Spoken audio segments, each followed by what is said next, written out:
You're listening to the Dibbly Dobbly Podcast. Remember to like, share, comment, subscribe, and click the bell to make sure you get the latest episodes of the podcast. Be sure to like and share our Facebook page and follow us on Twitter and on Instagram. Hi everyone, and welcome back to another episode of the Dibbly Dobbly Podcast. And on today's episode, we're previewing the ICC World Test Championship Final for 2025 between Australia and South Africa. Can Australia win their second consecutive ICC World Test Championship title? Or can first-time finalists South Africa cause an upset in this World Test Championship final at Lord's come June the 11th?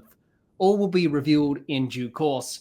But what we do know that is it's going to be a very good spectacle of Test cricket and a very good Test match at Lord's, no doubt, when Australia and South Africa play in this World Test Championship final. But joining me to help and preview this World Test Championship final with me between Australia and South Africa is regular listener of the podcast and Australian cricket fan, Jehan. Jehan, welcome. Thanks. Thank you, Jack. Looking forward to discussing this. It's always great to have you on the podcast, Jehan. Discuss many things. We've discussed many things on Australian cricket in the podcast. So if you want to check out those episodes with me and Jehan, they are available on the Dibbly Dobbly Podcast YouTube channel. Me and Jehan discussed all things Australian cricket, and they were very good discussions as well. But Jehan is joining me today to preview this World Test Championship final between Australia and South Africa. And sure to be an exciting game, as I mentioned. And it won't be the first time that Australia and South Africa do battle at Lord's in a Test match on June the 11th for this final. It's not the first time, as I mentioned. The two teams have played a Test match at Lord's, and that was way back in 1912 during the Triangular Test Series, which involved England back in the day. It was ahead of its time, and Australia won that Test match at Lord's against South Africa by 10 wickets. It was quite a convincing victory. So what will be the result in 2025? More than 100 and so years later, it is sort of those things, really, in terms of a historical sense. Can Australia improve on their record 100 years later, or can South Africa finally level the ledger at 1-1 and get their revenge 100 years later? So we'll find out when this final happens at Lord's for this World Test Championship. But also I'll be releasing a historical series episode on that very game that Australia and South Africa played at Lord's for the significance because of the World Test Championship final, and obviously the game that they played back in 1912 at Lord's, and also the Triangular Test Series as well. That was happening in 1912. It was certainly ahead of its time, but failed at the first hurdle. It had so many issues with it, and it wasn't continued after that. So that is definitely an episode you don't want to miss.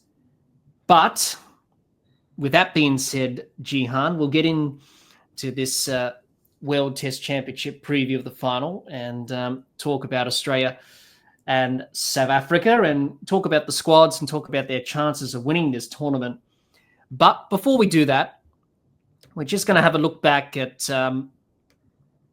how this World Test Championship final panned out, really. And we'll start with the points table in terms of where all the 9 teams finished at the end of the 2-year cycle. And South Africa finished on top with 69.44% of the percentage points with the system. They finished on top. Australia finished in second, and that was the important thing for Australia to finish in second spot. If you finish in the top 2, you go through to the finals. So for Australia, the series win against India was crucial, and then obviously booked their place in the final of this World Test Championship. Third place was India, and first time they won't be playing in the final. They played in the first 2 against New Zealand and then Australia back in 2023. They finished in third place. They had a bit of an up and down 2-year cycle, India. New Zealand, the winners from 2021, finished in 4th. England, well, if you're Ben Stokes, England, they don't really care about the World Test Championship, to be honest. They finished in 5th place. Sri Lanka in 6th, Bangladesh in 7th, West Indies in 8th, and Pakistan, the disappointment there, finishing in 9th. So you would expect that from Pakistan in terms of how they went about their 2-year cycle in terms of this World Test Championship. They were a bit up and down. Same with the West Indies, same with Bangladesh and Sri Lanka. So that just really sums up where they are in their Test cricket at the moment.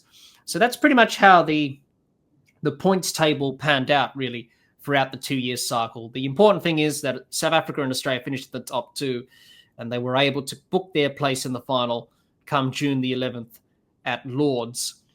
In terms of the team's performances, let's have a look at them quickly in terms of leading run scorer, leading wicket taker for all the 9 teams in this 2-year cycle of this World Test Championship. We'll start with the order of how they finished in the points table. And we'll start off with South Africa. And leading run scorer was David Bedingham, 645 runs for him. Not a surprise, Kahisa Rabada, 47 wickets, leading wicket taker for South Africa in the 2-year cycle. We then move on to Australia. Leading run scorer was Usman Khawaja, 1,422 runs. He had a pretty good series in Sri Lanka with that double century in the first test, so it bumped up his tally there. Pat Cummins, not a surprise, leading wicket taker, 73 wickets, the captain of Australia, leading from the front, as he always does with the ball. Then we moved on to India, and the youngster, Jaiswal, Yashasvi Jaiswal, 1,798 runs for him in the cycle. He had a pretty good 2-year cycle and burst onto the scene in Test cricket. And not a surprise to see Jasprit Bumrah, leading wicket taker with 77 wickets. He certainly had a breakout series against Australia when he took all of those wickets across the 5 Test matches. We move on to New Zealand. Kane Williamson, not a surprise to see him as a leading run scorer, 1,152 runs. Leading wicket taker Matt Henry goes under the radar, 48 wickets for him for New Zealand in the 2-year cycle.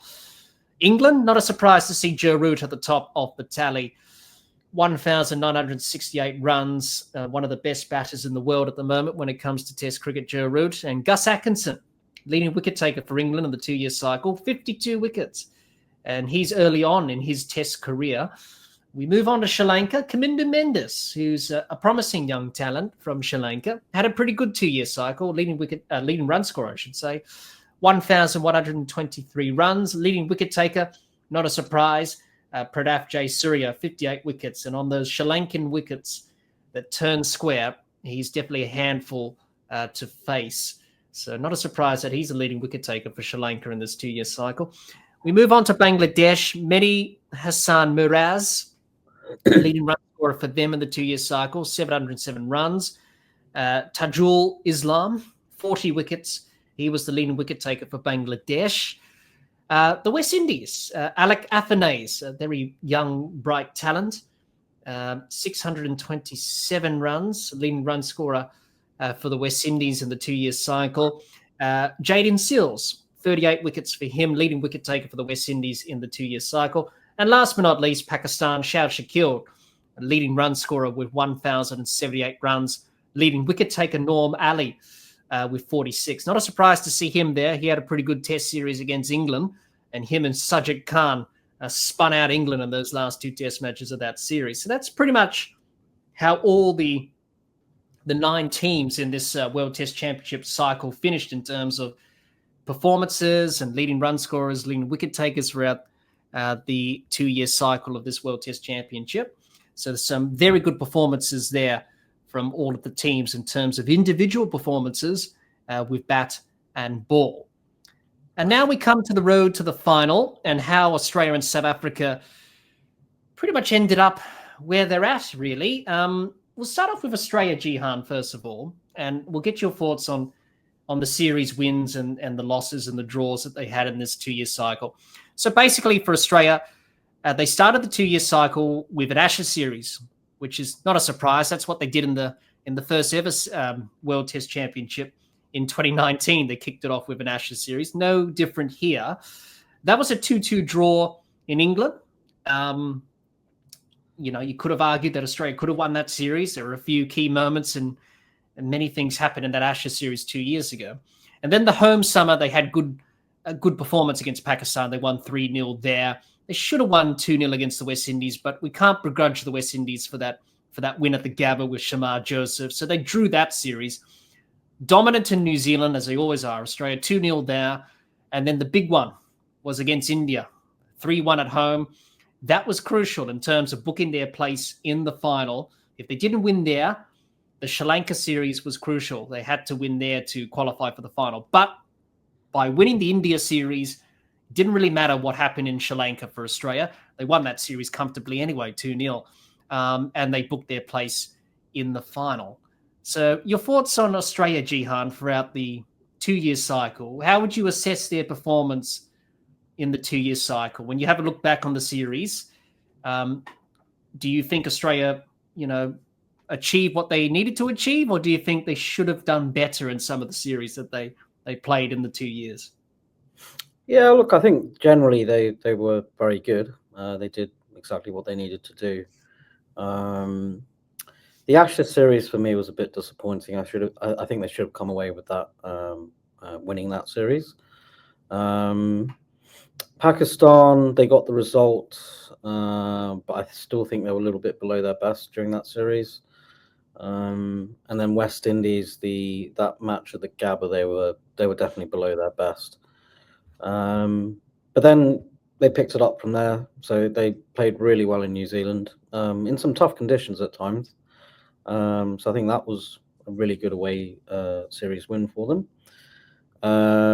Against India, they pretty much dominated after the second test onwards. So they were pretty poor in Perth in the first test. So I felt that they were a little bit underprepared for that first test match. But once they turned things around in Adelaide, they pretty much dominated that series.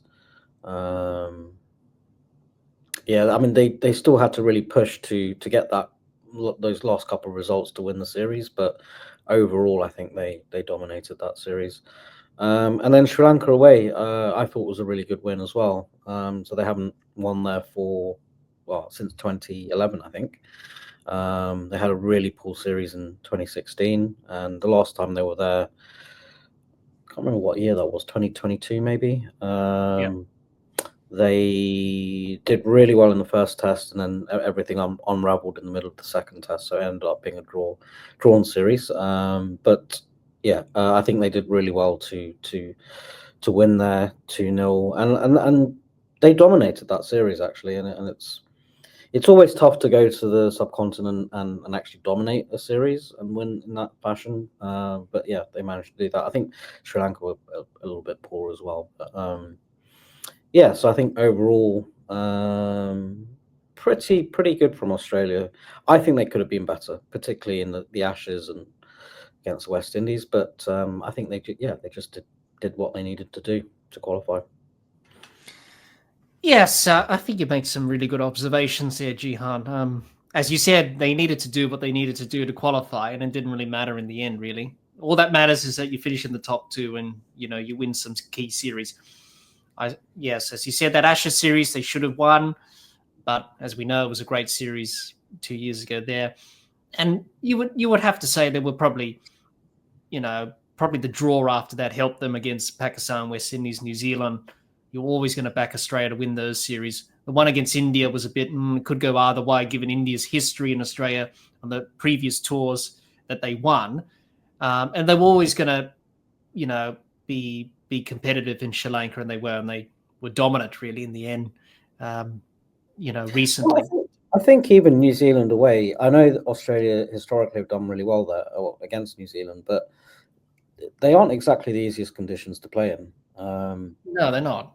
And they, I think it was the first test match, they were batting in on a green top, and it was Cameron Green's great 100 that managed to win in that match. So yeah, I mean, it's more of a challenge than we sort of give it credit for, going to New Zealand and winning there. Yes, yeah, that's true. He scored 174 not out in that first test. Yeah. Cameron Green batting with Josh Hazlewood. So that was the breakout innings for Cameron Green in his test career. His second at Test 100, following the one he got in Ahmedabad a few years back against India in that series. But yeah, Australia, as you would expect, obviously they're going to play England and India in every cycle. That's a given how well cricket is structured at the moment. But, apart from those marquee series, the Border Gavaskar series and the Ashes. Outside of that, they did pretty well to win or at least draw those series when they needed to. So it was a pretty straightforward 2-year cycle for Australia. Obviously, they had a lot of challenges along the way, but they were able to come out of that and do well. I would probably have to say that the India series was probably the highlight. I think you would agree with that, Jehan. Winning that at home was probably their highlight of this 2-year cycle, to work to that moment, to beat India finally, after India got the better of Australia on the last 2 occasions to Australia. To win that series last summer was probably the icing on the cake, and to do it in the way they did after they got beaten by nearly 300 runs in Perth, to do that and then to book a place in the final, especially the last test in Sydney on that very difficult surface, where Bo Webster stood up and got Australia home the run chase. I think with Travis Head in that run chase, got Australia home. To do that, book a place in the final, take all the pressure off going to Sri Lanka and knowing that you're in the final, was probably the highlight in this cycle for Australia, Jehan. I think that's a fair assessment. Yeah, definitely. I think if there wasn't rain in Brisbane, it would have been 4-1. And Australia really did play well in that series. Like, I feel overall, when you look back on it, they dominated the series after the first Test match. But that doesn't mean that it was an easy win for them. Like, they really had to play well in Sydney in difficult conditions, and then in Melbourne on a flat wicket, they really had to push to get those last few wickets to bowl India out on the last day. So, yeah, I mean, they had to dig deep, but at the same time, I think they were always dominating that series after the first Test, at least. Yeah, definitely. Absolutely. So pretty much that was Australia's road to the final and how they've done over the last 2 years, as me and Jehan have discussed just now. We move on from Australia and talk about South Africa, Jehan, and their road to the final. And when you look back on South Africa's journey in the last 2 years, they've done pretty well, to be honest. It started with India in that series in South Africa, and they drew that series 1-1. And it was a bit of a difficult pitch. I think it was in Cape Town on that very difficult surface where they bowled India. I think they bowled India out in a day, and they were batting again in a day, I think. And Ravi Shastri made that comment on commentary at the time when he was commentating that Test match. It was a bit crazy, that Test match, and I think it was Cape Town. And they drew that series 1-1. They went to New Zealand, where they sent their developmental squad to New Zealand for that series, as we know, Jehan, and that caused a lot of debate and obviously people questioning whether or not South Africa should deserve to be in the final after what they did against New Zealand. So they lost that series 2-0, given their squad and their inexperienced players. But then they went on a bit of a winning streak, and they go into the World Test Championship final against Australia with 7 Test matches they've won consecutively in a row. So they had a good series winning against the West Indies. That was in the West Indies. They won that 1-0. They played Bangladesh away. That was 2-0. That was a good win. It's very difficult to win in Bangladesh. So they did that well. The Sri Lanka series was in South Africa. They dominated there 2-0.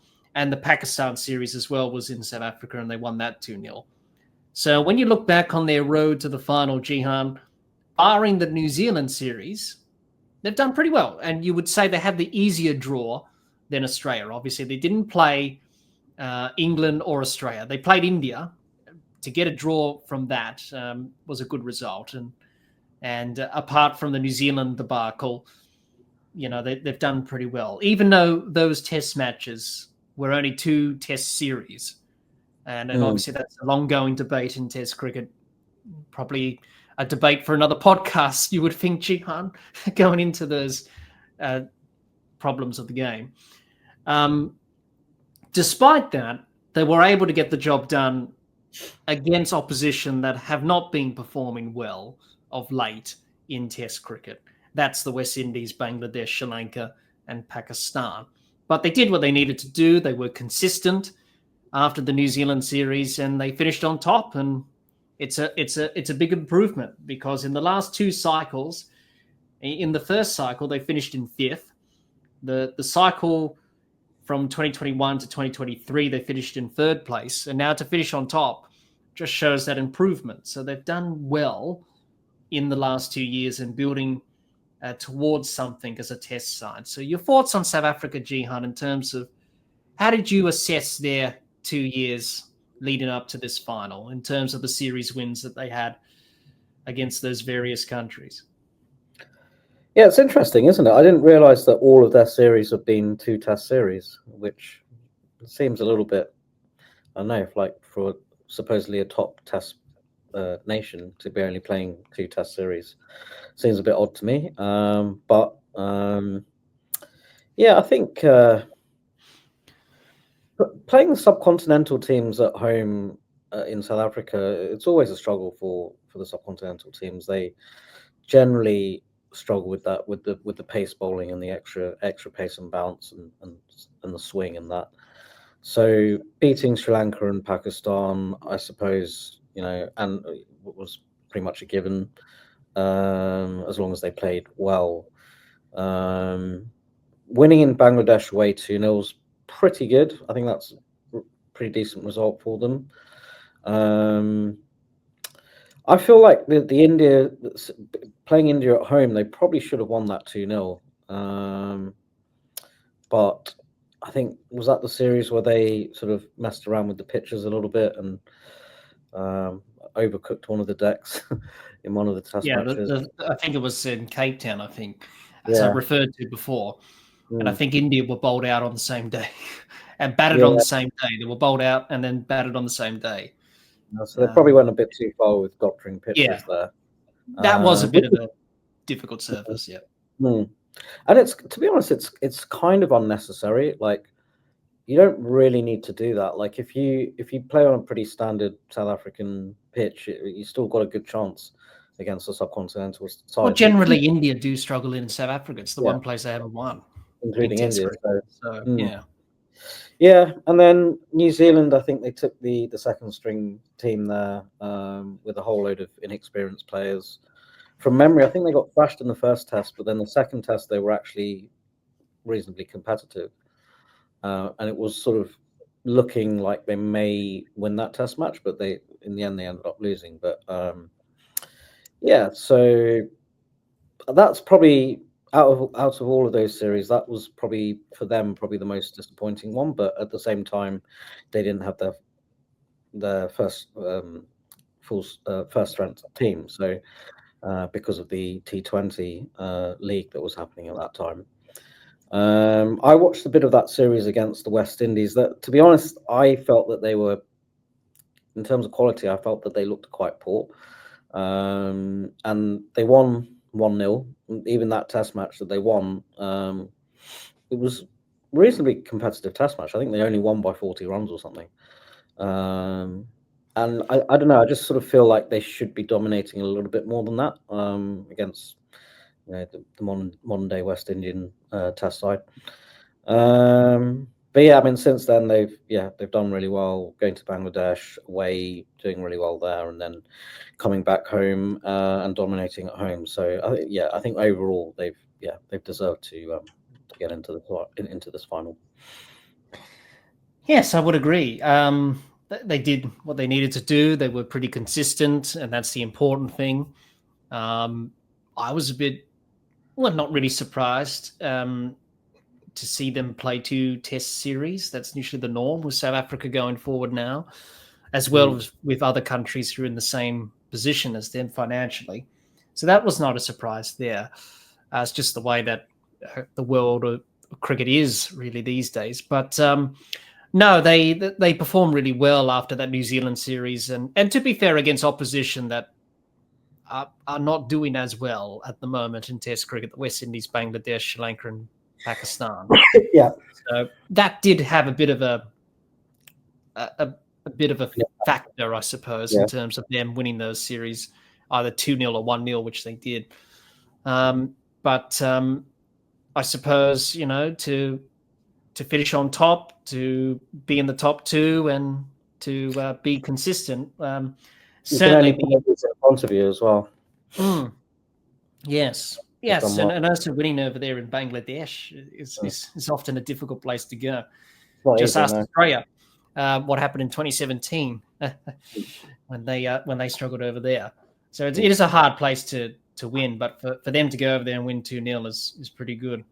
So so for South Africa, definitely deserve their place in the final, and they've played some good cricket, and they've had a lot of new players come into the cycle, which we'll talk about a bit later when we talk about South Africa in this preview episode. But a pretty straightforward road to the final for them in this 2-year cycle. Out of the 6 series, to win 4 of them and only to lose 1 and draw 1 is a pretty good result out of the 6. Yeah. And when you contrast that to Australia, to only draw 2 of the 6 and to win the remaining ones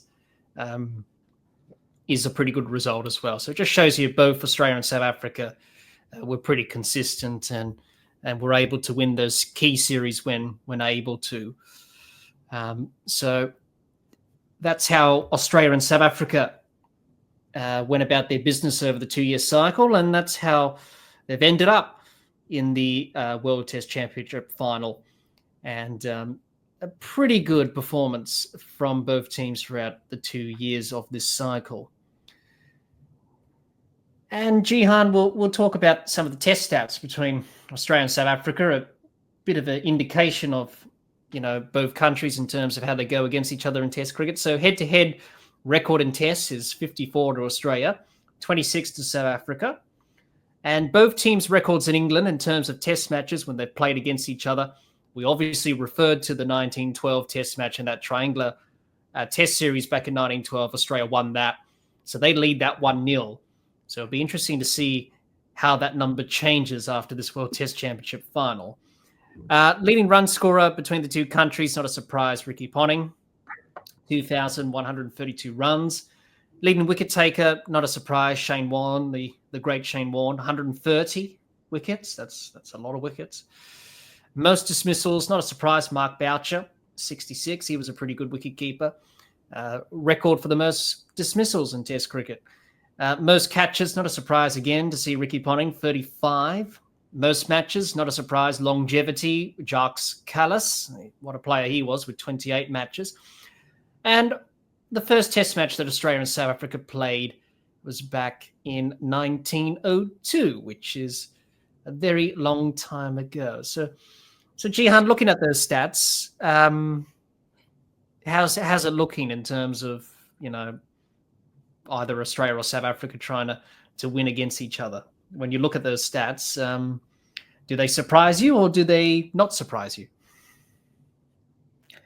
Yeah, I guess historically, looking at this, Australia have generally dominated South Africa in Test cricket.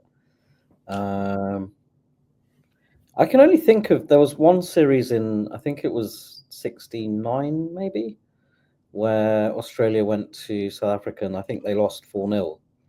Yeah, they did.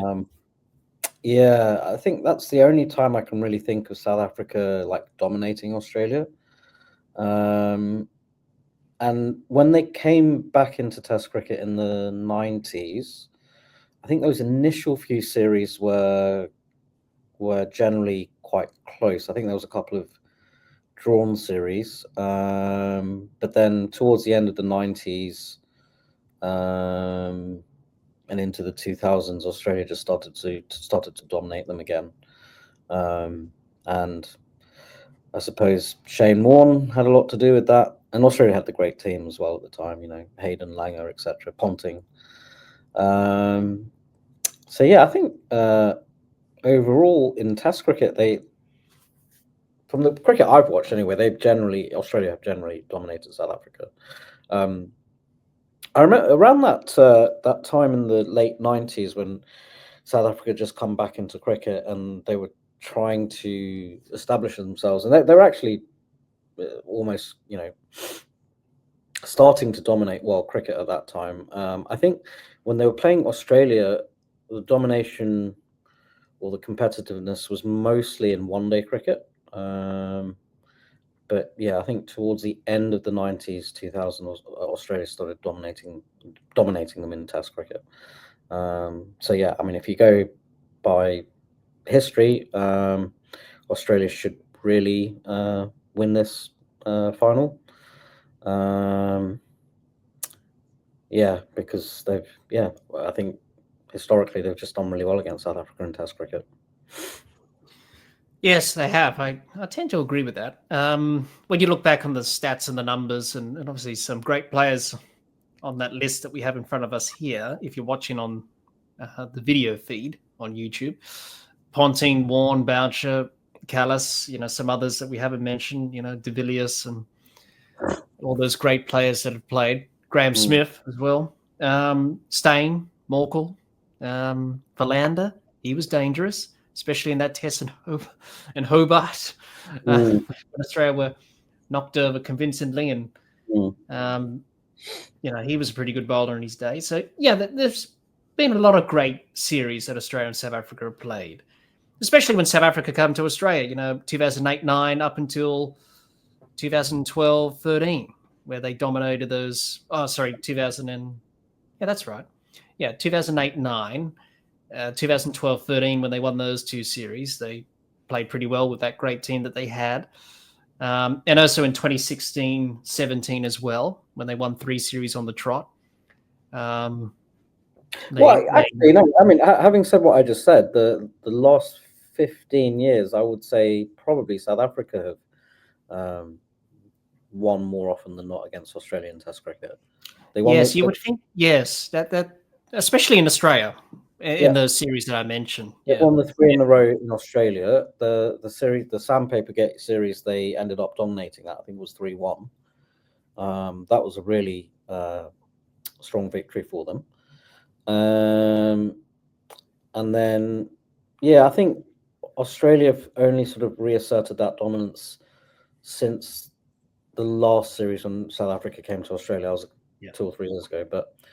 I think pretty much from 2008 onwards, South Africa have consistently won in Australia. They won the Sandpaper Gate series. They dominated at home. And then Australia have won a couple of series in South Africa as well. I think 2009 and 2014. But when you look at the overall numbers, South Africa have won more often in the last 15 years. Yeah, they have, definitely. So it just indicates that it's a good rivalry that Australia and South Africa have. It's always going to be competitive. Yeah, it is. At least you would know that it's going to be competitive.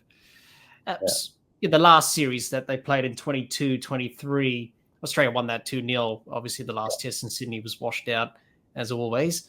And Usman Khawaja was left stranded in the 190s, and people had to go at Pat Cummins for not letting him get the double. But I suppose all is forgiven because he got a double century in Sri Lanka recently, Usman Khawaja, so it doesn't really matter. Even that series, they weren't at their best, South Africa, but at least they were competitive in some patches of that series. So you know that from South Africa that they are going to be competitive at least, which is generally, looking back, is generally the case, really, when they do play Australia. So those are some of the stats between Australia and South Africa in Test cricket in terms of how they shape up going into this World Test Championship final at Lords. So we move on, Jehan, and we're going to talk about Australia in terms of their chances in this World Test Championship final against South Africa. Talk about their squad, and first of all, the squad that they've selected is as follows: Cummins, Boland, Carey, Green, Hazelwood, Head, Inglis, Khawaja, Constas, Kuhnemann, Labuschagne, Lyons, Smith, Stark, and Bo Webster. And when you look at the squad, Jehan, initially, not a lot of surprises, really. Maybe Brendan Doggett as the travelling reserve, but he's been rewarded for a very good Sheffield Shield final performance for South Australia. And obviously I'm from South Australia, and it's always great to see South Australia do well, finally in the Sheffield Shield after 30 years. And Brendan Doggett certainly had his role to play in that final. So he deserves his spot in the squad. And also, it's an experienced squad. These group of players have played against each other. Played with each other, I should say, not against each other. Or they have domestically, but have played against each other for the last 2 years and also for a very long time. So it's a very well-balanced squad. New faces, of course, with Constas and Webster in particular. And obviously Josh Inglis as well. Recently burst onto the scene in Sri Lanka. So it's a pretty good squad. It's also the squad for the tour of the West Indies, the 3 test matches there in June and July. So it will be the same squad for that tour, but we won't be talking about the West Indies tour. We'll be talking about that at a later date. But that's the squad that will go to the Caribbean for that tour as well.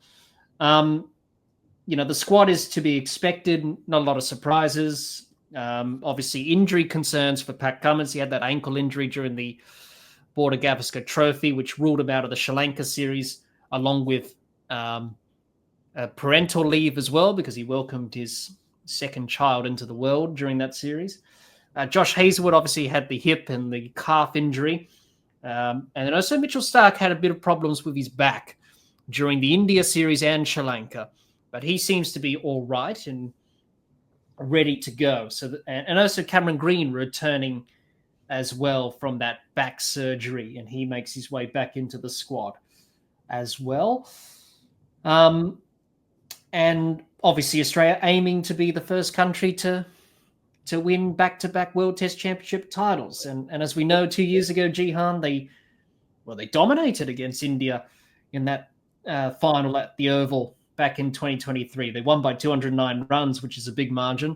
Obviously, hundreds for Smith and Head, and they had a big partnership of 285 in that game. Cameron Green's catch was controversial off Shubman Gill, but it was a good catch at the end of the day. Scott Bowling taking those wickets of Kohli and Jadeja on the last day, and that really turned the course of the match. And it was all over before lunch on day 5. And Australia were able to win that first final in 2023.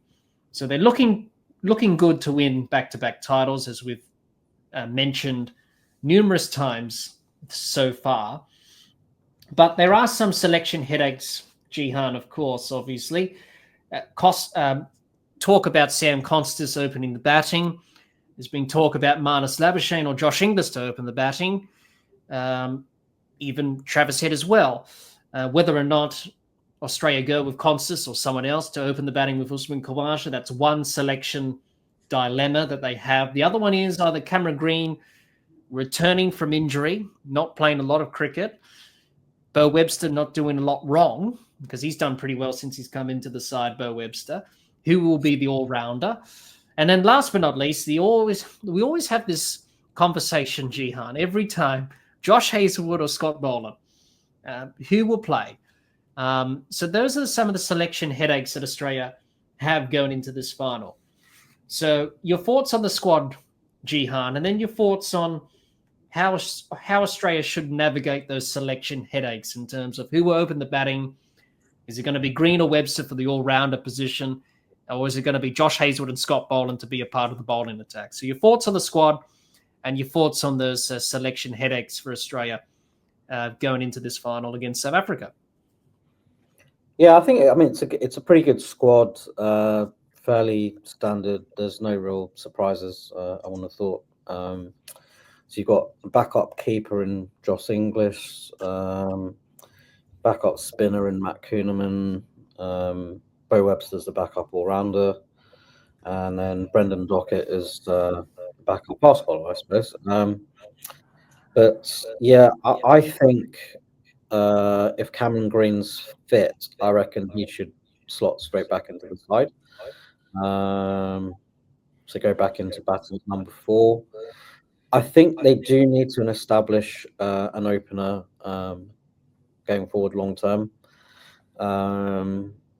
So for me, I think if they're serious about Sam Constas as a long-term player, as a long-term opener, I think they just give him his opportunity and allow him to cement his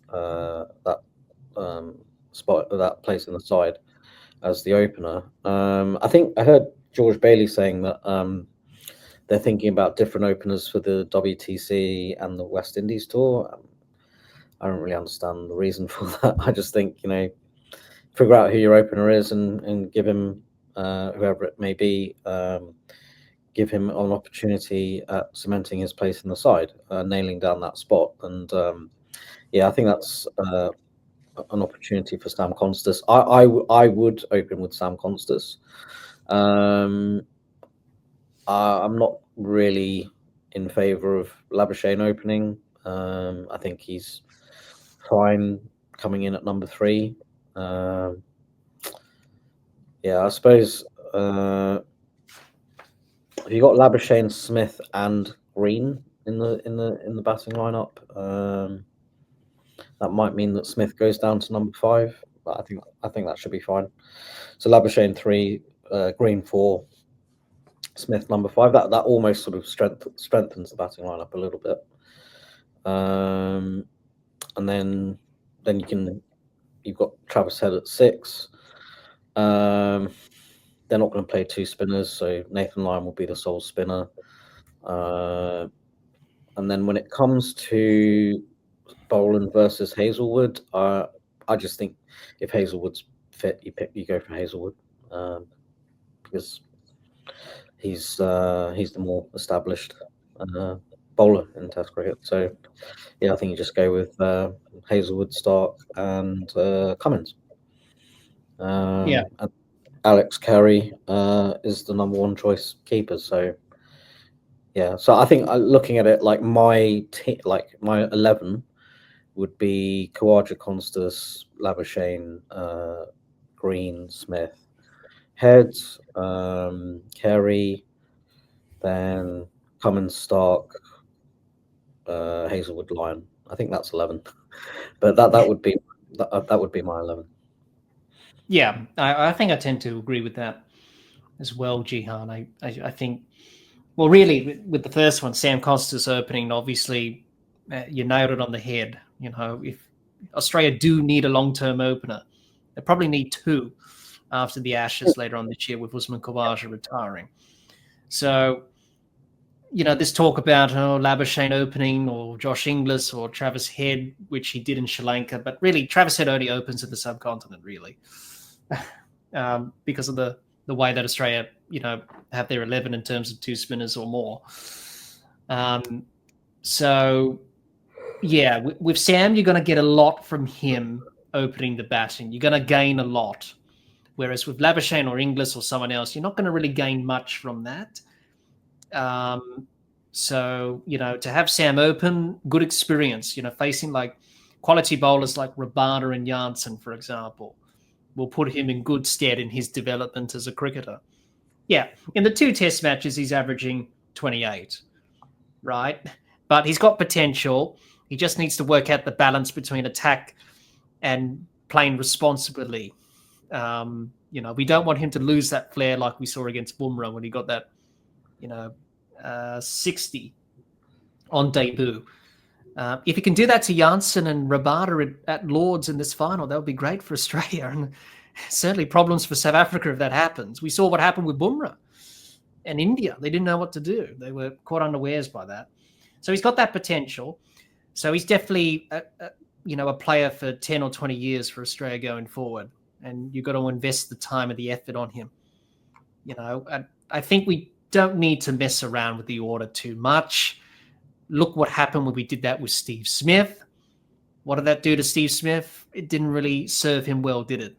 Well, he scored a 50-odd or something like that, opening batting that West Indies series. He got 90-odd in that second test. In Brisbane. 92, I think it was. Yeah, and carried his bat. But still, the experiment, you knew it was sort of not working. And he would prefer to bat at number 4. So I don't think we need to change the order too much. And having Labuschagne open the batting is not the answer. Is that a move to try and reinvigorate Marnus with his form slump at the moment? I mean, that's possibly something they maybe that came into that. Would you have Smith at 4 or Green at 4? I'll have Smith at 4. You'd have Smith at 4. Okay. I'll so have then Smith Green at 4. I'll have Green at 6. Is that all rounder? Green, okay. Yeah. Okay. So Green because you don't want to move Smith from 4 to 5. I know that's one position, but look at recently against India, he's scoring runs, and if it's working, don't change it. If it ain't broke, don't fix it. Yeah. So I would have Smith at 4 because he likes to bat at 4 anyways. His record at 4 is impeccable. And then I would have Green at number 6 as the all-rounder, because if Green plays, he's got to do both. He's got to be a batter and a bowler. Yeah. And there is a bit of a risk because he's coming back with not a lot of cricket behind him with that back injury. And I won't be surprised if they pick Bo Webster, to be honest. He hasn't done a lot wrong.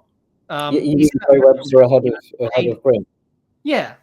Well, if they go with that. Well, I just think I won't be too unhappy about that because he's done pretty all right, Bo, since he's come to the side, and he's in that groove now. He's played 3 Test matches on the trot. Yeah, 2 in Sri Lanka, 1 against India. So it depends whether or not Cameron Green's capable of bowling his loads in the Test match. Yeah, no, exactly. I think if he's in the squad and he's fit, then I think he plays ahead of Bo Webster. Yeah. I'm just saying if he's not fit, and if they don't want to take that risk, then I won't be unhappy with Bo Webster in the side. I don't think anyone would, given what he's done already. Because you got to think about the West Indies, and then the Ashes is the big one. You want Cameron Green for the Ashes later on in the year. So, that's the thing that Australia will have to contend with. But if Green's fit, I agree, he plays ahead of Bo Webster. If not Bo Webster, I don't think anyone would be too unhappy about that. Well, I mean, the other option is that if they open with Labuschagne, they could potentially play both Green and Webster. They could, but do you need an extra seamer at Lords?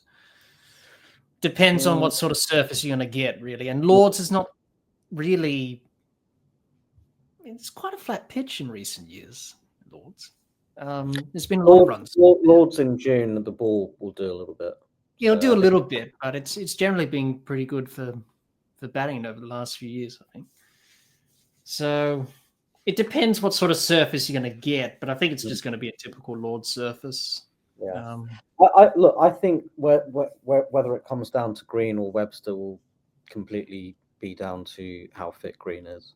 Yes. So if they feel that he can get through the allotted number of overs that he usually bowls, then he'll play. If he's not quite at that fitness level, then I reckon I'll go for Webster. Yeah, definitely. Depends on the fitness with Cam. Yeah. You don't want to rush him back in too early. That's the thing. So it's a delicate balance because he's coming back from back surgery, and you don't want anything to happen. You just want to get him back to his loads. But if he does play, he's got to do both. And he scored 100 recently for in county cricket. So, at least he's scoring some runs, Cam. So that's good. Yeah. So it depends on the fitness with Cameron Green. But if he's fit and he can do both, then he's good to go. He gets the nod over Bo Webster. If not, Bo Webster plays. And as I said, I don't think anyone will be unhappy with that because he's done pretty well at the start of his career, Bo.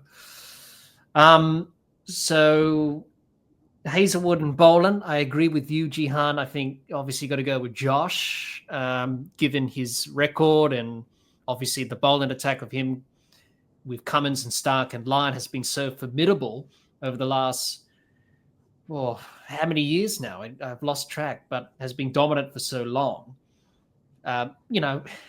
Scott's a nice guy. I think we can agree with that, Jehan. He's such a nice guy. He's a but he'll get his opportunity probably in the West Indies if they do rotate the bowlers there. And I think they may do that, given that they've selected Matt Kuhneman as a second spinner for that tour. So he may get an opportunity in the Caribbean, Scott, if he doesn't play here at Lords. Well, depending on the pitches, they may even play two. Depending on the pitches as well, yeah. But both are equally good enough to play, obviously. But it depends because Josh Hazelwood's got a bit of a bit of an injury in the IPL recently with his shoulder, I think. Is it shoulder? Okay. And a bit of a niggle there. Mm. So, but I think he'll be all right. But we have to wait and see how that pans out.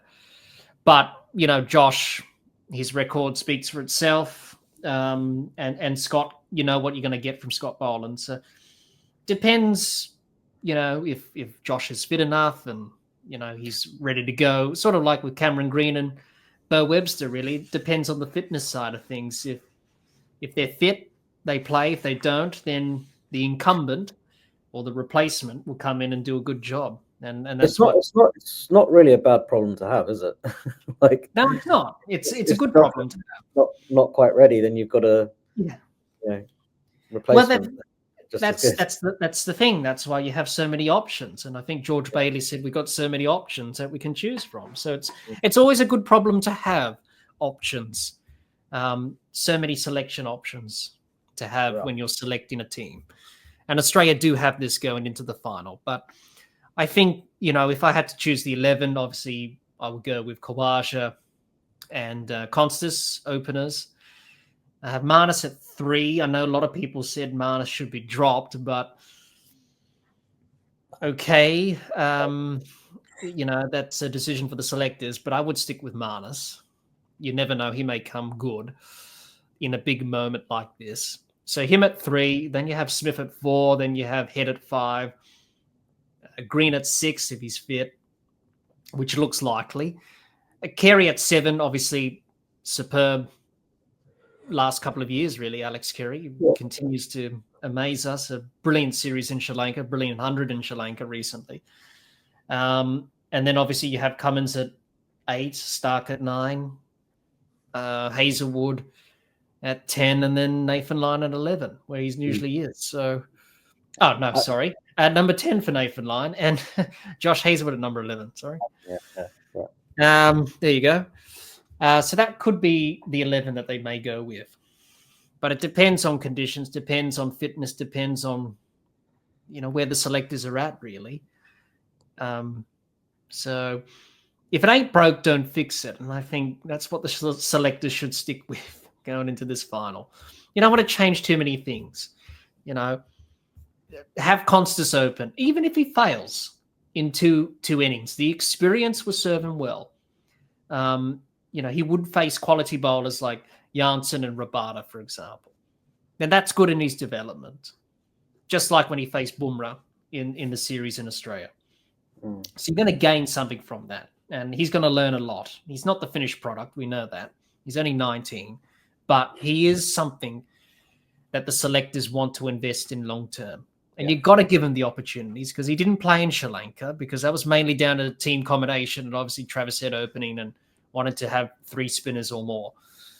But going forward, you need to cement someone, as you mentioned before, Jehan, because then you have to try and select someone else for Usman Khawaja, who is eventually going to retire. That's probably a given after the Ashes. So then you have to find 2 openers. Now, if they were considering not playing Sam Constas, they would have picked someone like a Marcus Harris, who's been scoring runs in county cricket for Lancashire recently. But they didn't do that, did they? So that just shows where Marcus Harris is in the pecking order compared to Sam Constas. So if you've picked him in the squad, go with him. Take the rough with the smooth, as they say, with Sam. You know what you're going to get, but he's going to learn a lot.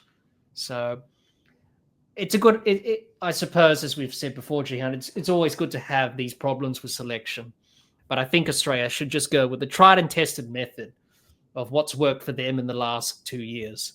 And that's continuity in the 11. And if it ain't broke, don't fix it. So keep the 11 similar to what you've had in the last 2 years. I don't know what your thoughts are on that. Yeah, look, I think I pretty much, that would be the same team that I picked as well. And Sam Constas is a long-term prospect, so I think he needs to try and establish himself. They need to try and give him as many opportunities as possible to cement his place in the side. And then I agree with you. I reckon Khawaja will probably retire at the end of the Ashes. So then once he goes, you're going to have to look at another young opener coming in. Yeah, so no, I mean I would that's the side that I would play, and I'm not really in favour of experimenting with the opening position. I think you just need to find a specialist opener and try and let him cement his place in the side in the years to come. Yeah, that's right. Definitely. Because as I said before, you're not going to gain much from Marnus opening the batting if he does open, for example. You're going to gain a lot from Sam Constas opening. Yeah. So there's no point really.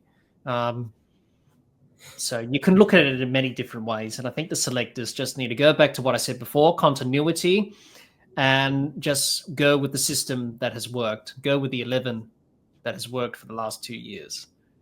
And those are the 11s that we just mentioned before. And I think they should go in with that.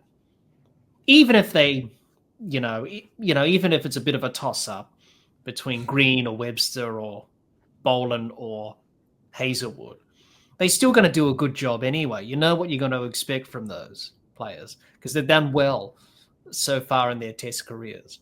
So it's not like someone's coming in that's a weak link, if that makes sense. They're going to perform well.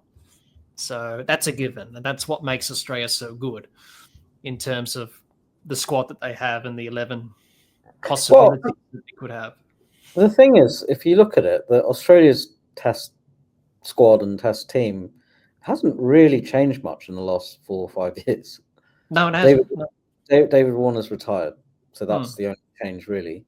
Yeah. And Mitchell Marsh has fallen out of favour. Yeah. But that's about it, really. I mean, everyone else has, they've been established players in the side for a long time. Yeah, that's true. It comes down to that word that I mentioned before, continuity and cohesiveness. Yeah. And that's very important. That's why Australia's had a lot of success over not only this 2-year cycle, but the last 2-year cycle as well. And that's why they're in this position of trying to win back-to-back World Test Championship titles. And with the squad and the 11 that they would select, they are a good chance. Obviously, they're the favourites to win, let's be honest. South Africa come in with less experience and less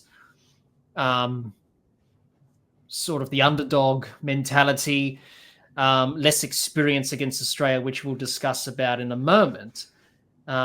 So you would think Australia are front runners to perform well. And they should, because they've played some good cricket over the last few years. And it's sort of a legacy-defining thing as well, Jehan, for a lot of these players who are getting towards the end of their careers. To win at Lords is a great moment, really. They won at the Oval 2 years ago against India. That was great. But to win at Lords is just the cherry on the top of the cake, isn't it? And the legacy sort of factor as well. When they do eventually hang up the spikes or pull up stumps, that will be sort of the defining moment of this team's era, really. Yeah, I suppose it's a sign of a really good team as well that there's been very minimal changes in that lineup over the last few years, and that it's quite an established side now. I suppose, when was it? The last Ashes series at home when Travis Head came back and established his place in the side. Khawaja ended up doing the same thing in that series. For a while there was a revolving door of openers for David Warner, but then randomly Usman Khawaja managed to nail down that spot in the end. The bowling lineup has always been there for a long time. It took a while for Mitchell Starc to establish himself in the main as part of the lineup. But I think probably after the 2019 Ashes, he managed to establish himself in the side permanently. And then Marnus as well after the 2019 Ashes. And really, I mean, since then, there really hasn't been that many changes. So, I mean, it kind of explains why Australia have done so well in Test cricket in the last few years. Definitely. It's definitely a strong, cohesive squad and team that they've built. It just shows you that consistency is always important. Yeah. Whereas other teams don't quite have that, and that's why they don't tend to do as well in terms of success. Well, there was a time around 2016 when, after they got bowled out for 80 odd in Hobart, and the reaction was that the Australian team was in crisis, and they made all these selection changes, and they brought Matthew Wade back because of his sledging ability, and dropped Neville. What was his name? Yes, I think they dropped Peter Neville. Yeah, Peter Neville. Yeah, they dropped him, and then they brought Matt Renshaw in as the opener. Matt Renshaw in, Peter Hanscom after that test. Yeah, Hanscom, and then for a while, and then after a while, Bancroft came in the side, and Bancroft and Marcus Harris just kept switching all the time. Like, just that opening position just kept going back and forth between the two of them. But yeah, eventually, probably from about 2021 onwards, they ended up settling on a established side and squad, and yeah, that's why they've done so well. Yeah, definitely. No, that's definitely true. And yeah, you have a look at their record. Also, their record at Lords as well. Looking back at the stats that I did, the last 3 test matches at Lords, they've done pretty well. They've won 2 and drawn 1. 2015, where Smith scored that double century, they won by a big margin. They won by 405 runs in that test match, which was an annihilation. And then 2019, they drew that test match where Smith got that 90 or got hit by Archer, got concussed, and then Marnus came in and did what he did. And then 2 years ago in the last Ashes series, obviously remembered for Johnny Bairstow and Alex Carey with the stumping, they won by 43 runs. So, and generally, historically, Australia have a good record at Lords anyway. Their record, they've played, 40 test matches there. They've won 18, lost 7, drawn 15. Since 1844, that's a win percentage of 45%. Well, I think pretty good. I think when they lost to England in the 2009 Ashes, they hadn't lost at Lords for 70 years or something like that. Yes, that's right. So it just shows you how well they play at Lords, Australia, historically. So Steve Smith, he loves batting at Lords. He has a pretty good record at Lords in terms of his stats there. And he could be Australia's leading run scorer at Lords of all time. Warren Bardsley's ahead of that list. And then you got Don Bradman, and then you got Steve Smith in third. So 525 runs at an average of 58, high score of 215 since 2010 at Lords for Smith, because he debuted against Pakistan in that neutral test at Lords. So he's had a pretty good record for more than 15 years. So that's pretty good. Compared to other batters in the Australian team, who have only played a handful of tests at Lords, going way back from 2013, 2019, and even 2 years ago. He's definitely on the top of the list. So what you're going to expect from Smith at Lords is he's going to cash in when he does. And generally Australia play good at Lords as well. And also the bowling attack, Hazelwood, Cummins, Stark, and Lyon have a pretty good record at Lords as well in their stats. So that's the important thing as well, because the South African team, they haven't played a lot at Lords. There's only been some players in their squad, which we'll talk about in a moment, that have only played at Lords. I think it's like 3 or 4 or 5 out of their squad that have played at Lords. So that does help as well in terms of that experience, in terms of playing at Lords, because it's such a different venue, obviously, with the slope and all that stuff. So it does serve you well, that past experience. And no doubt that will put Australia in good stead when they play this final at Lords. And compared that to South Africa, which we'll mention and talk about in a moment. with their squad. But just to finish up about Australia, yeah, pretty strong squad. They've selected a squad that's been pretty tight and cohesive for the last couple of years, and even beyond that, as we've already talked about. Be interesting to see what they do with selection in terms of opening Sam Constas and obviously Green and Webster, and obviously Hazelwood and Boland. But that will sort itself out. And regardless of whatever 11 they pick, it's still going to be pretty good in terms of, being competitive and obviously dominating, hopefully, if you're an Australian supporter.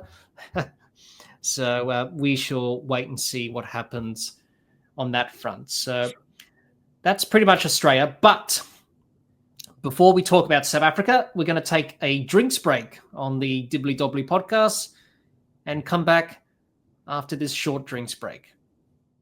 Thanks for listening and watching the Dibbly Dobbly podcast. To support the podcast and unlock exclusive perks, consider becoming a Patreon member.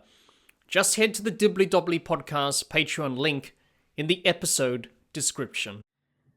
Welcome back after that drinks break here on the Dibbly Dobbly podcast. Me and Jehan have had some refreshments during that drinks break, haven't we, Jehan? As we navigate through this episode today of this preview episode of this ICC World Test Championship final between Australia and South Africa. So before the drinks break, we talked about Australia, and we talked about their chances and their squad in terms of how they're going to go about their business in this World Test Championship final. So last but not least is South Africa. And we're going to talk about them and talk about their squad and preview their chances of winning this World Test Championship final against Australia. So first of all, the squad that they've selected is as follows: Bavuma, Bedingham, Bosch, Desori, Janssen, Maharaj, Markram, Mulder, Mulfin Sami, pardon my pronunciation there, Ngidi, Patterson, Rabada, Rickleton, Stubbs, and Vereni. And that's South Africa's squad that they've selected for this World Test Championship final. As we mentioned earlier, Jehan, they've done pretty well over the last 2 years in terms of the squad and the group of players they've selected. They're on a 7-test winning streak entering this final. And that's good going into the final for them in terms of that momentum. Many people said they shouldn't be here in the final after what they did in New Zealand when they sent their developmental squad, obviously when it clashed with the SAT 20 at the time. But all of that is in the past. And since then, they've done really well. They've been consistent. They finished on top of the table in terms of the World Test Championships points table. A lot of people said they didn't play Australia or England in the cycle, but they played against India and they managed a 1-0 draw there. But despite that, they were able to be consistent and win the games that they needed to in the series, and that's why they're here in the final.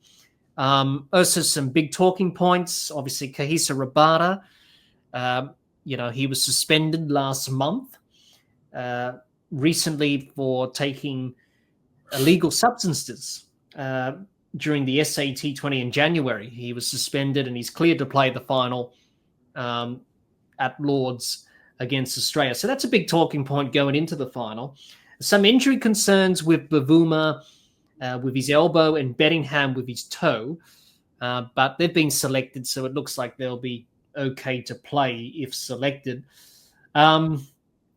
So those are pretty much the talking points going into this final for South Africa. Most of the squad that they've selected haven't played a lot of Test cricket against Australia. There's been a few players that have played Test cricket against Australia, have that experience of playing Test cricket against Australia. The likes of Bavuma, Vereni, Maharaj, Janssen, Ngidi, Rabada. They've played a lot of Test cricket against Australia. They played in the last series in 2022-23 in Australia, those players. But outside of that, not many of the other players have played against Australia before in Test cricket. So that's something that will go against South Africa. Also, not a lot of experience at Lord's either. There's only been a few players that have played at Lord's for South Africa. in Test cricket. So the Bavuma, Markram, Vreni, they've played at Lords. Rabada, Maharaj, Ngidi, and Janssen have played a Test match or two at Lords as well. So not a lot of experience in terms of experience at Lords for South Africa. So that will also go against them as well. Compare that to Australia, as we've talked about before, have that experience of playing at the home of cricket. You would think Bavuma, Markram will be the key with the batting side of things for South Africa. Rabada, Janssen, and Maharaj will be the key as well for South Africa with the ball. And, outside of that, the other batters and bowlers will have to try and pick up the slack.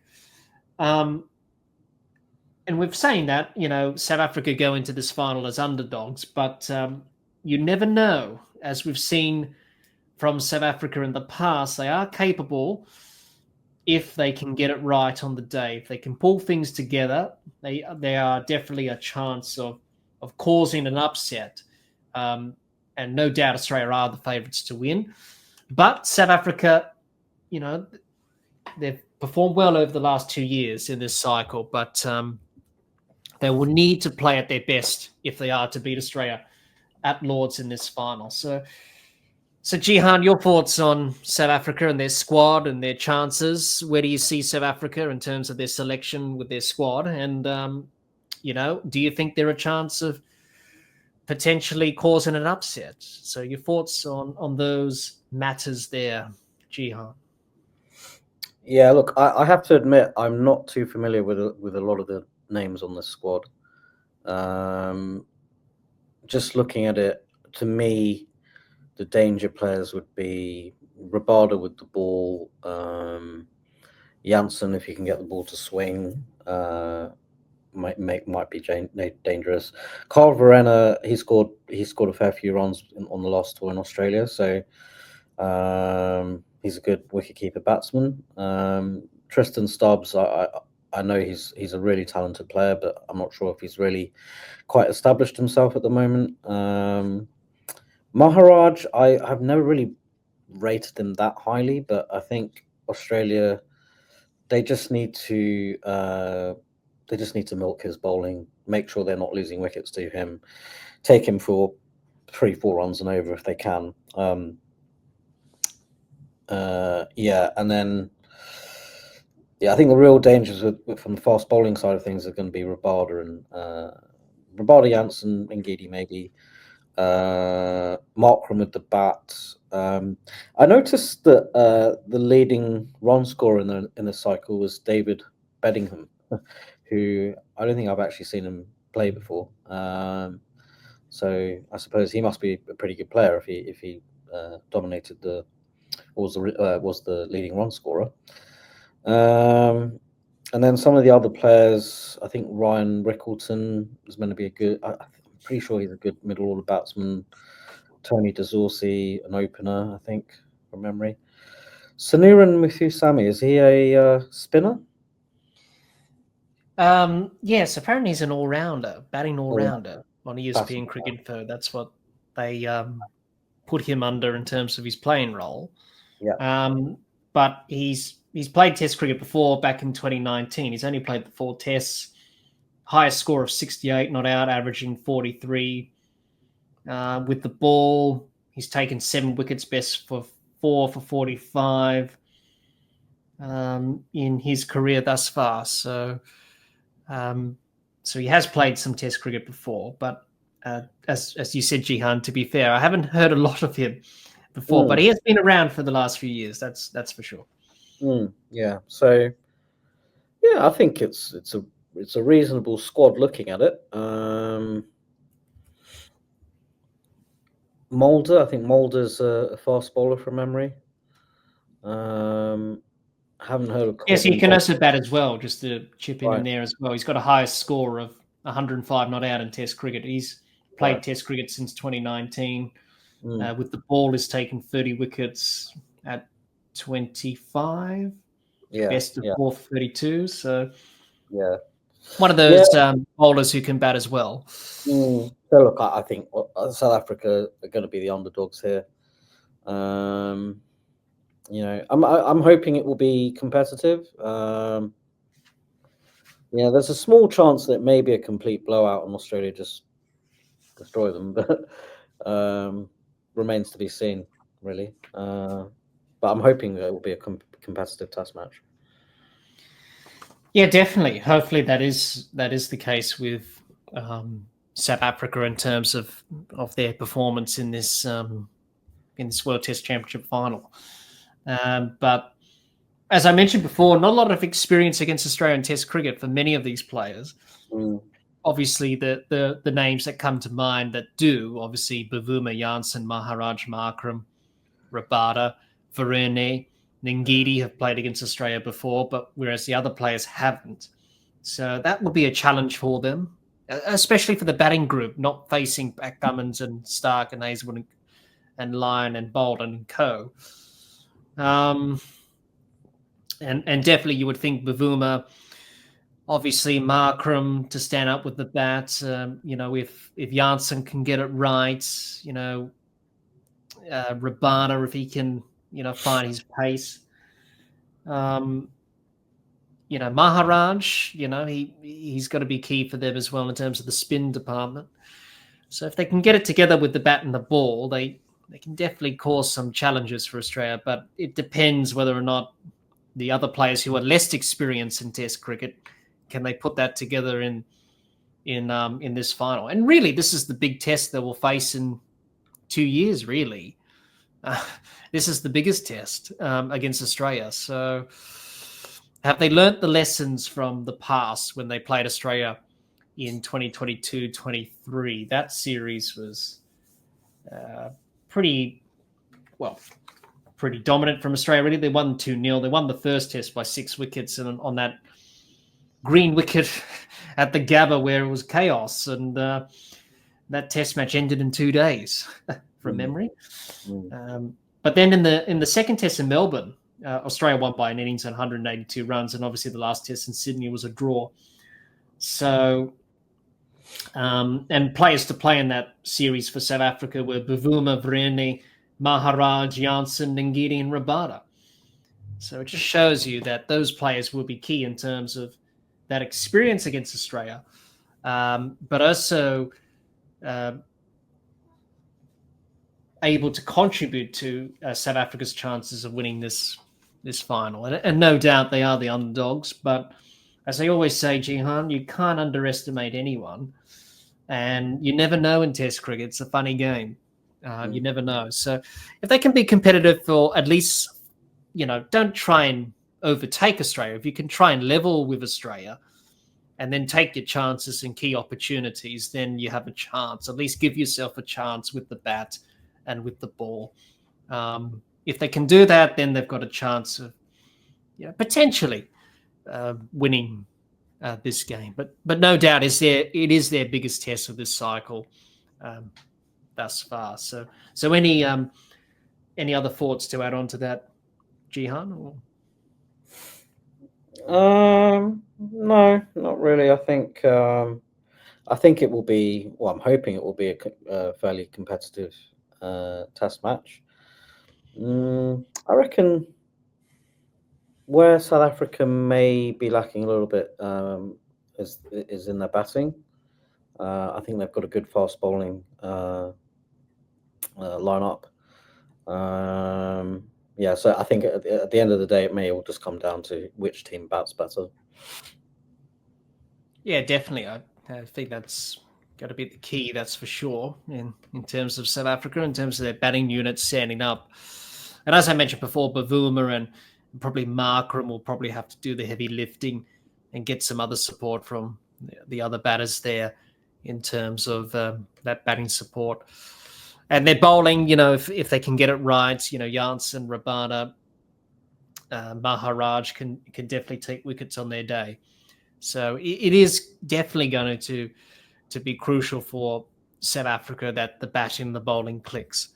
But to finish up about South Africa, it's they deserve to be here, obviously, at the end of the day.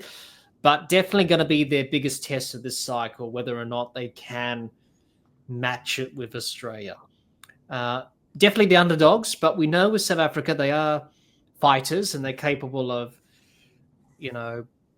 causing an upset or two. But when it comes to world tournaments, Jehan, as we know over the years with South Africa, they tend to have a tendency to choke. And that tag always comes at this time of year when they're in tournament finals, South Africa. So maybe a bit different in the test format compared to one day or T20 cricket. But it's a tournament final, so that tag will be tossed around. But they just got to back themselves, and if they can get it together with bat and ball, you never know. Give themselves a chance over the 5 days, you never know. Funny things can happen. Or if we do have weather affected, in this final, then at least they know that if we don't get a result, then the trophy will be shared. So, try not to think that, but try and look to win the game first and foremost and see what happens there. So that's pretty much South Africa in terms of their squad and their chances and what they're going to do in this World Test Championship final. So let's wait and see what South Africa can do come June the 11th in this final against Australia. Well, Jehan, we're nearly to the end of our preview episode today. I've enjoyed it immensely. So I just thought some final thoughts to finish on, Jehan, before we wrap up our ICC WTC Final for the 2025 preview between Australia and South Africa. So, Jehan, your final thoughts on how do you see this final between Australia and South Africa playing out? Your thoughts to end our preview episode today. I'm looking forward to a competitive test match that lasts 4 to 5 days. I do expect Australia to come out on top. So I think they are going to end up winning and possibly dominating the test match. But yeah, I do hope that it lasts the distance, so 4 to 5 days. And honestly, I'm looking forward to watching some Test cricket again after we've had all the T20 circus in the last couple of months, which I haven't watched at all, actually. It sort of that doesn't seem to interest me anymore. But yeah, I'm really looking forward to this final and looking forward to seeing Australia playing again. Yes, definitely, Jehan. So we'll get the juices flowing again, the Test cricket juices, and obviously Australia playing in this final, and then obviously the tour of the West Indies to follow the following month in July. So there's definitely a lot of Test cricket on the horizon, that's for sure. So thank you for that, Jehan. Your thoughts on the final and how you see it. Some of my thoughts to end on today, from my perspective.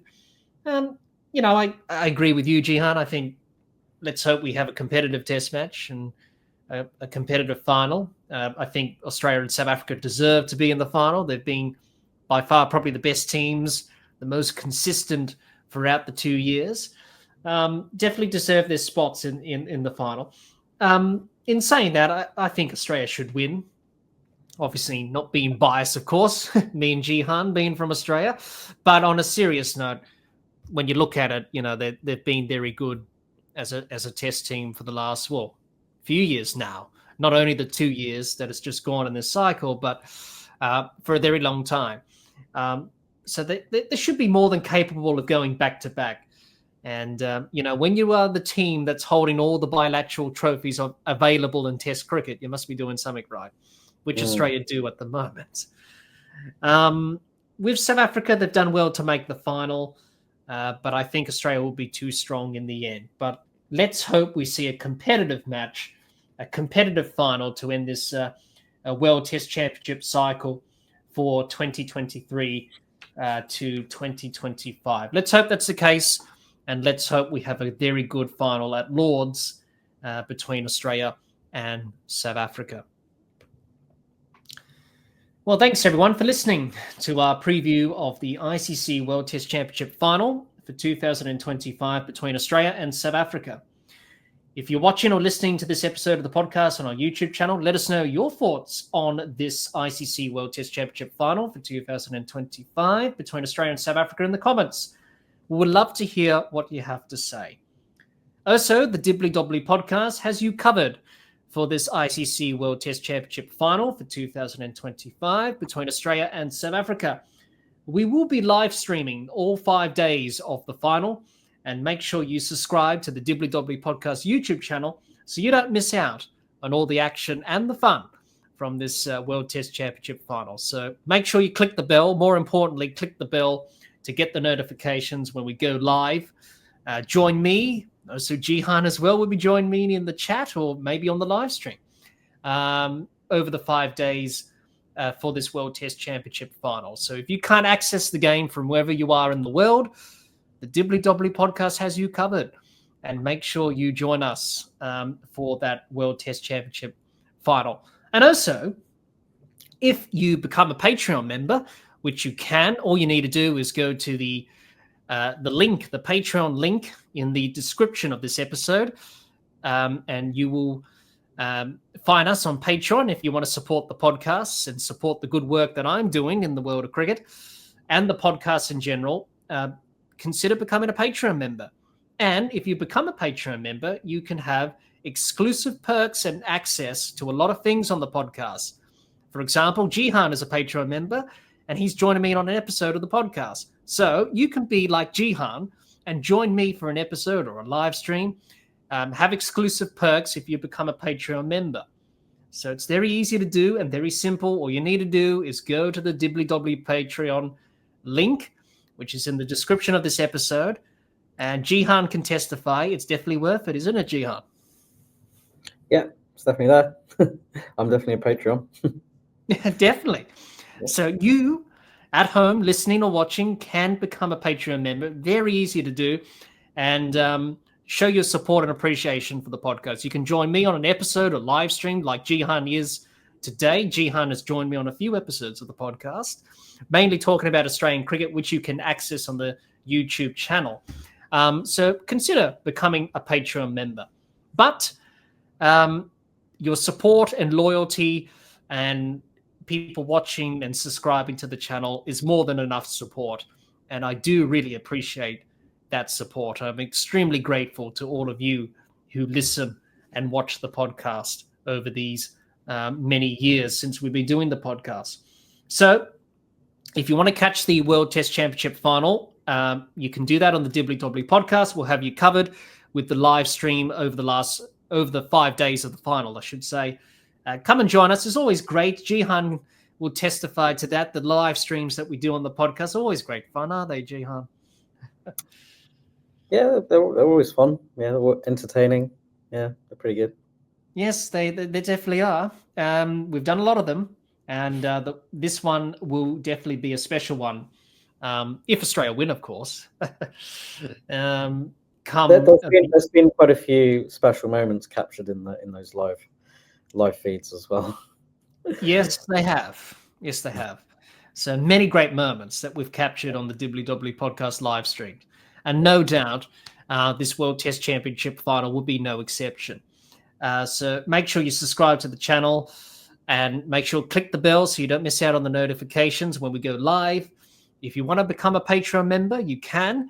Once again, go to the Patreon link, which is in the episode of this description of this episode, I should say. Go to the Dibbly Dobbly Podcast Patreon link, sign up, become a member, access exclusive perks to the podcast. And as Jehan has mentioned before, it's definitely worth it. And you can come onto the podcast and join me for an episode like Jehan has today, previewing this World Test Championship Final or other things on the podcast as well. So once again, thank you, Jehan, for joining me today to preview this World Test Championship Final. As always, it's great to have you on. Thanks for joining me today. No worries at all. And thank you so much for having me on. It's my pleasure, Jehan. And thanks, everyone, for watching and listening. Until next time, keep safe and bye for now.